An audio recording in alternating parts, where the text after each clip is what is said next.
It's my first look at the tight end and defense position for week 14, and we're starting right now. What's up, guys? Welcome to another daily fantasy sports video. If this is your first time here and you want to become a profitable DFS player and get better at betting, start now by subscribing to the channel. Make sure you hit that notification bell so you don't miss anything along the way. And if you're already a Holkamaniac, you know exactly what time it is. Smash that like button and we'll get rolling. Tight end week 14. So if you guys are watching this on YouTube later, make sure you come hang out with us on Twitch, twitch.tv/Joe Holka. We walk through each and every position. Our first look live on stream, 2:30 Eastern time every Tuesday. So come hang out with us, ask some questions. We're going to run some polls. This is the last video. Going to walk through tight end and defense. So the tight end position is one where we definitely want to focus on a few things. And this is my data sheet. I just mentioned it to the guys before we started this, but this is something that I make available to all my Twitch subscribers. So if you have a Twitch Prime, you get this for free. It's something that takes a lot of time to put together every week. It is in the Discord, so make sure you're checking out the Discord as well. That's kind of where we're continuing this conversation when we're not on stream. So I'm putting together things that I think really matter at each position. At tight ends, I'm really focused on guys that are running routes. Pretty simple. So at a position where there's going to be less target share, we want guys that aren't blocking, ideally. In good game environments, of course, looking at things like that, pace, teams that pass a lot, all of that, home favorites, high totals.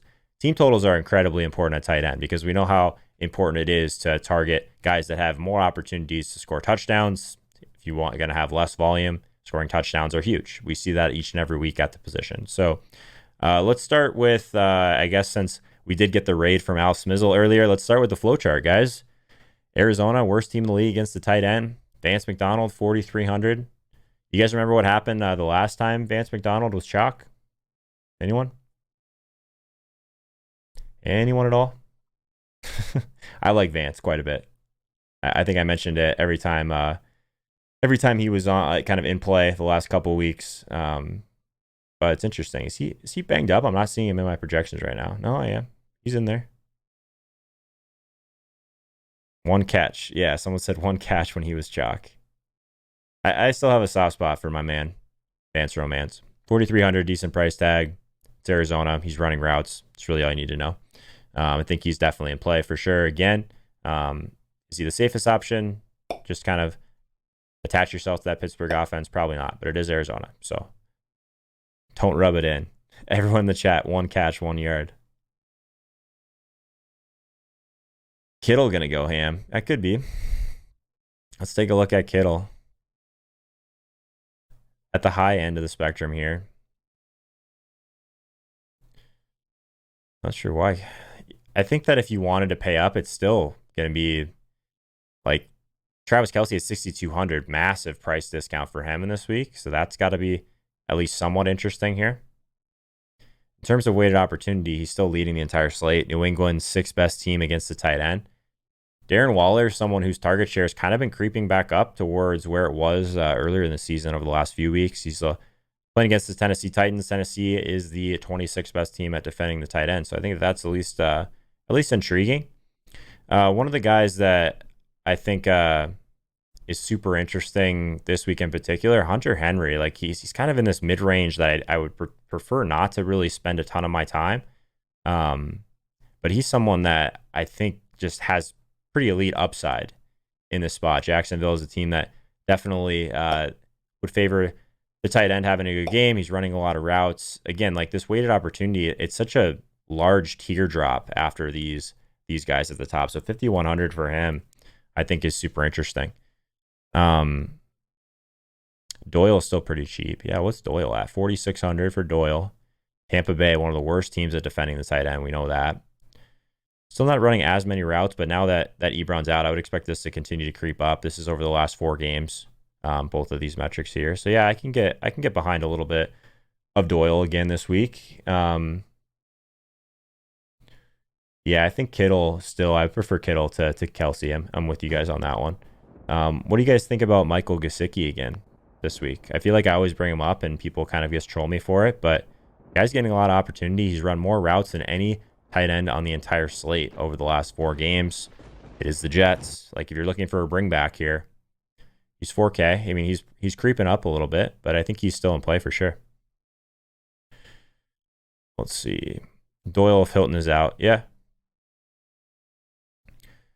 Yeah, I kind of like Waller on FanDuel as well, Steve. I think that his price on FanDuel, like it's easier to get to these tight ends on FanDuel for sure. 6,200, awesome price tag for him. So like literally only 800 more than Gazecki.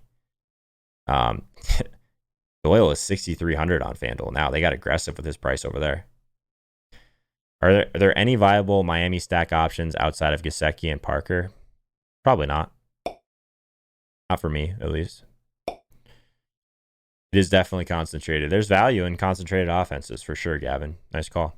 In terms of guys that are running deeper routes, Mark Andrews is just always smashing this, I feel like. So a little bit more upside. Obviously not a great matchup against Buffalo. Jared Cook. San Francisco is actually the best team in the league at defending the tight end. So Jared Cook, I don't think is going to draw much ownership at all, but nice price tag for a guy that's seeing a ton of volume and seeing a lot of valuable targets for New Orleans. Yeah, Waller is an easy play on FanDuel for only 400 more than Vance. I would agree with that. Hooper more expensive than Kittle. I'm all in. Hooper, yeah, let's talk Hooper. Is Hooper going to be back this week? I feel like we haven't had a slate with Hooper in a while. Was he on the Thanksgiving slate? I was in Arizona. I can't remember exactly if he was on it or not. 6K. Whew, you're paying that price for him, but nice team total there. We know how important that is. What do you guys think about Irv Smith at 3,300 for kind of a cheaper play? Nice total. He's running routes. Like the way they're using him, he's like not blocking much at all. I actually don't mind Irv Smith as a value at all. I think he's interesting. Is there anyone cheaper than Irv Smith? Like cheaper than 3,300 that we could look at? Dawson Knox, maybe? 29 against Baltimore. Seems kind of thin, but maybe in play at that price. Jonnu? Don't mind Jonnu.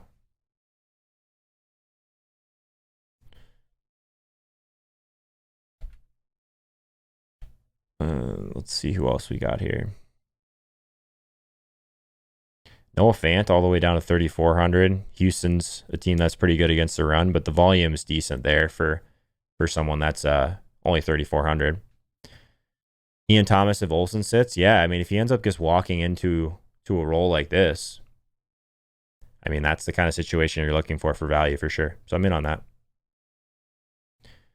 Used Irvin Showdown last night. It didn't go well. Hey, man, we're just looking at the data here. I mean, I think that he's still someone that his usage is still pretty decent. High total. There's always volatility at tight end, man. It's just such a gross position. So I'm with you. What else we got?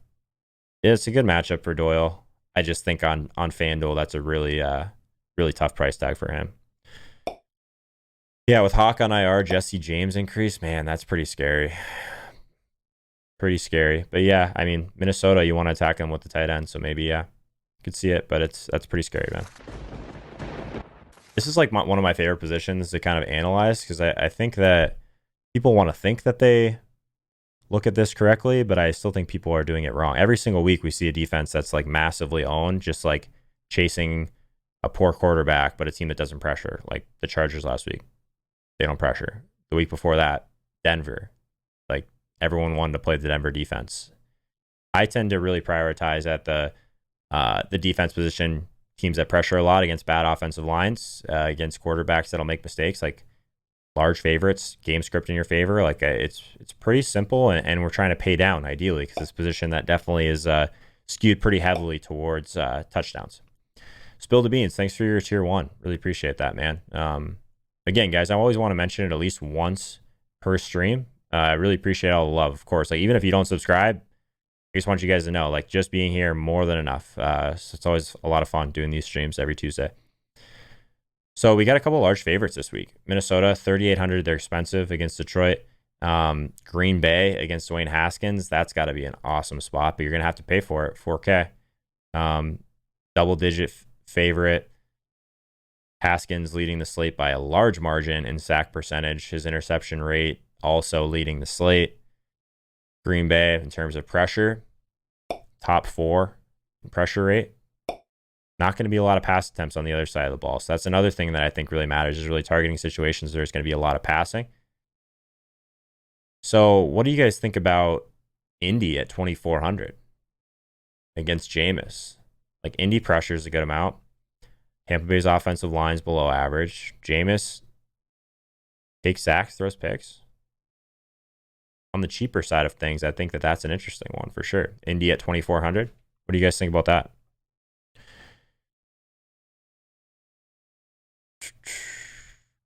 No defense on FanDuel. Look at that pressure. Oh, New Orleans. Yeah, let's look at New Orleans. 3,800. Why are they priced like that? Is it because of Jimmy G and the San Francisco? Yeah, like I think New Orleans is like pretty close to a lock at that price. And Garoppolo is a donkey, Steve says. Indy's good at keeping the ball in front of them. Lots of upside versus Jameis. Yeah, I think Indy on DraftKings like really stands out to me as like the cheaper defense. Are any of these ones in play like on the super cheap side of things? Targeting Aaron Rodgers, Kirk Cousins doesn't make a ton of mistakes. Cincinnati. I don't hate Cincinnati. I mean, it's just really hard to pull the trigger on a team that's that much of an underdog. Tom Brady, I learned my lesson targeting Tom Brady, but KC is a team that's been pressuring more lately. Jacoby doesn't take a ton of, it doesn't make a lot of mistakes. Yeah, I think it's like maybe Indy. Maybe Arizona again. I feel like I mention them every week, but a team that pressures. Delvin Hodges. There's worse ideas, I think. I like to focus a little bit on kind of the lower end ones. Like we know if like we had all the salary in the world. I mean, I think Green Bay pretty clearly is one of the best plays on the slate. Raw points. They're 5K on FanDuel. Minnesota, a game that they have to win. I think they're definitely in play as well. Thoughts on Ravens, D? Let's take a look at Ravens. 2,900, okay. Nice pressure rate against Josh Allen. People like to target Josh Allen for some reason. Takes a few sacks. Like he's nowhere near Haskins, nowhere near some of these other guys that take a lot of sacks like Fitzpatrick. Like, I don't know. 2,900 is a nice price though. Don't hate it. Atlanta D, new coach at home. Okay, Atlanta. 3K. Team that doesn't pressure a ton. Obviously, we know they're pressuring more recently. Kyle Allen at home. Kyle Allen takes sacks. We know that. I don't hate Atlanta. I don't think they're one of my favorites. Minnesota doesn't do enough even on good matchups. They do play a lot better at home, that's for sure. Home away splits for Minnesota defense, definitely real.